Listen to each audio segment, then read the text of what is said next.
നമസ്കാരം, ഞാൻ ഉണ്ണികൃഷ്ണൻ കണ്ണമ്പുറത്ത്. ഇന്നൊരു ദേശീയ അവസരം ശ്രദ്ധയിൽപ്പെടുത്താനാണ്. കേന്ദ്ര അർദ്ധസൈനിക വിഭാഗമായ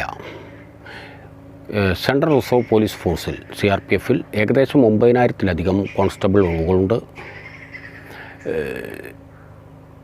10ാം ക്ലാസ് വിജയിച്ചവർക്കും ഏതെങ്കിലും ഒരു ട്രേഡിൽ എക്സ്പീരിയൻസ് ഉള്ളവർക്കും അപേക്ഷിക്കാൻ കഴിയും. സ്ത്രീകൾക്കും പുരുഷന്മാർക്കും അപേക്ഷിക്കാൻ കഴിയുമെന്നുള്ളതാണ് പ്രത്യേകത. ഒരു നല്ല അവസരമാണ് രാജ്യത്തെ സേവിക്കാൻ. ആഭ്യന്തര കലാപങ്ങളും മറ്റും നടക്കുന്ന സന്ദർഭത്തിൽ ആഭ്യന്തര സേനയായിട്ടുള്ള CRPFൽ ഒരു സർവീസ് നേടിയെടുക്കുക എന്നുള്ളത് ഒരു നല്ല അവസരമാണ്. മാക്സിമം ആൾക്കാർ ഉപയോഗപ്പെടുത്തുക. ഓൺലൈനായിട്ടാണ് അപേക്ഷിക്കേണ്ടത്. ഈ മാസം 20 മുതൽ അടുത്ത മാസം 19 വരെ, അതായത് മെയ് 19-നുള്ളിൽ അപേക്ഷ സമർപ്പിക്കേണ്ടതായിട്ടുണ്ട്.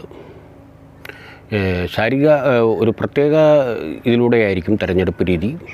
അതായത് കമ്പ്യൂട്ടർ അധിഷ്ഠിത ഒരു പരീക്ഷയും അതോടൊപ്പം തന്നെ ഫിസിക്കൽ എഫിഷ്യൻസി ടെസ്റ്റ്, ഓട്ടം തുടങ്ങി കുറച്ച് കായികമായ പരീക്ഷകളും അതോടൊപ്പം നമ്മുടെ സർട്ടിഫിക്കറ്റ് പരിശോധന, രേഖാ പരിശോധന ഉണ്ടായിരിക്കും, വൈദ്യപരിശോധന ഉണ്ടായിരിക്കും.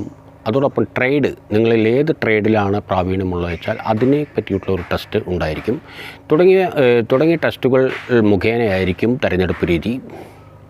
വിശദ വിവരങ്ങൾ ഈ വീഡിയോയുടെ ഡിസ്ക്രിപ്ഷൻ ബോക്സിൽ കൊടുത്തിട്ടുള്ള വെബ്സൈറ്റിൽ പോയി നോട്ടിഫിക്കേഷനും മറ്റു വിവരങ്ങളെല്ലാം മനസ്സിലാക്കിയ ശേഷം അപേക്ഷിക്കുക. ഇത് ഒരു 10ാം ക്ലാസ് വിജയിച്ചവർക്ക് ഒരു നല്ല അവസരമാണ്. മാക്സിമം ഉപയോഗപ്പെടുത്തുക. Thank you very much.